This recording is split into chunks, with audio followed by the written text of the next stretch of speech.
Donc là, sur les courses d'obstacles, notamment les Spartan Race, il y a toujours le mot race qui est course, donc il faut savoir courir. C'est le gros de mon entraînement, c'est vraiment là-dessus. Il ne faut pas oublier que la course se gagne vraiment la vitesse qu'on va courir entre les obstacles. Et les obstacles, spécifiquement, j'ai de la chance d'avoir un grand terrain et puis d'avoir un peu d'imagination pour réussir à reproduire les obstacles qui sont en course. Donc comme on peut voir autour de moi, j'ai 2-3 lignes d'obstacles que j'entraîne spécifiquement pour cette course. J'ai la chance de les avoir à la maison, donc je pense que ça aide aussi, donc c'est un avantage pour moi.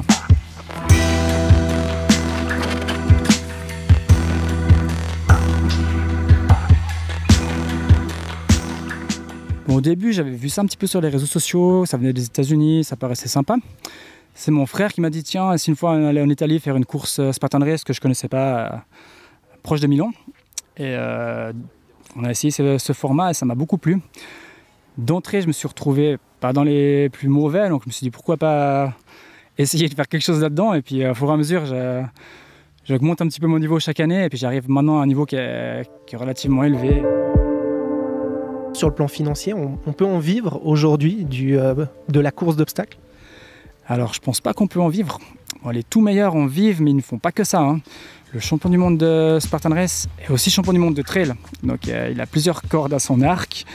Donc il a un sponsor certainement qui est plus au niveau des habits et tout ça qui le suit derrière. Donc quelques-uns sont professionnels, on va dire. Il y en a entre 5 et 10, je suppose, un peu dans le monde. Mais le reste, ça reste quand même un sport toujours amateur. Au frais, je pense, quand même des participants.